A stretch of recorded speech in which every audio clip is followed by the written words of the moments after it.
go to.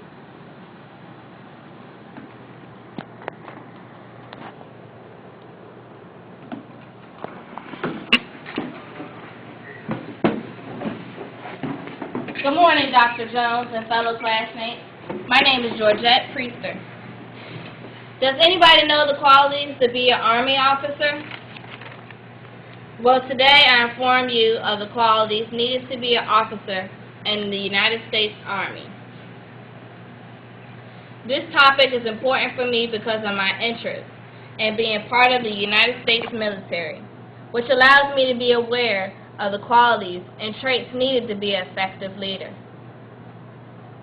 Today, I'm going to tell you leadership, mentoring, and different types of management styles of effective qualities of being an officer of the United States Army. Leadership. In life, there will always be someone that a person follows, whether it be a family member or someone you see on TV. You will always pick up traits from other people. According to Jones Grown, Personal Interview, 25th of September, 2012, followers are the people who bring leaders' visions into reality.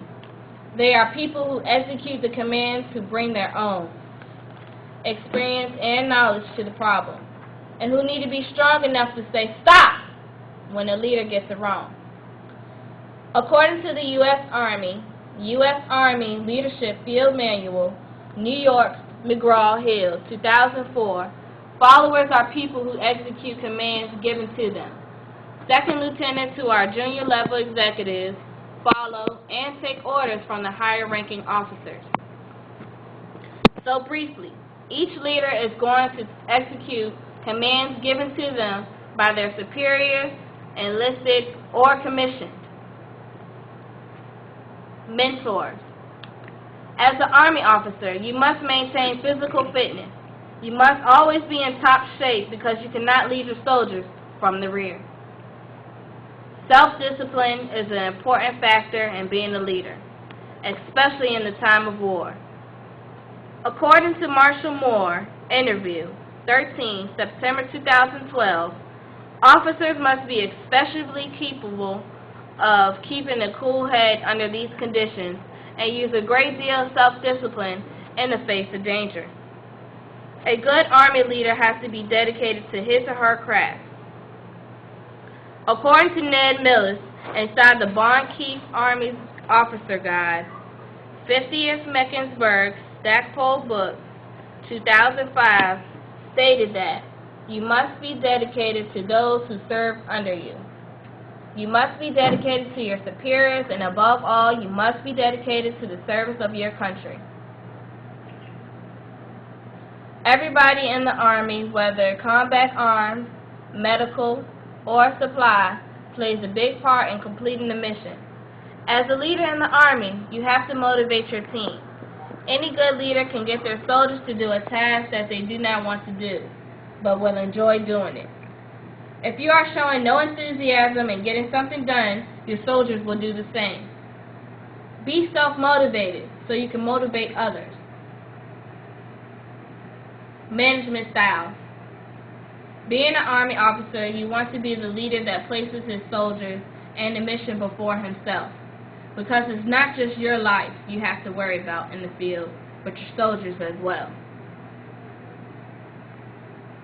Country club management, which shows that managers exhibit high concern for people and building a friendly environment, but they have lower concern for completing the task. Impoverished management. These managers take a lazy approach to leadership. They have little regard for people and the tasks that are very poor managers. Team management. These are the most effective managers. They are highly focused on both people and the task, and they maintain a high performance standard, which is the style of management wanted in the United States Army. Today I have passed out to you the Soldier's Creed of the United States Army.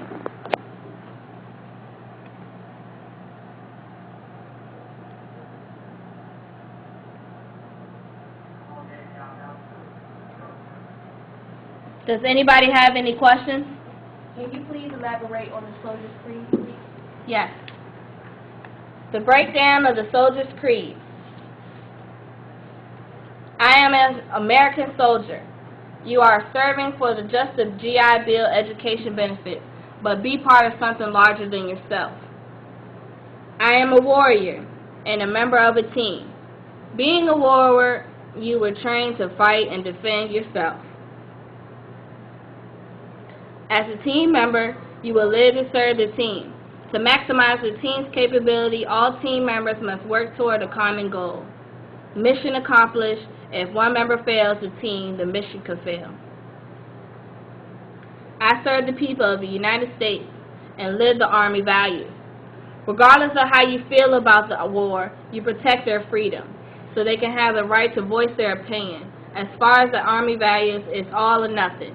You can't choose to follow the Army values when it's convenient.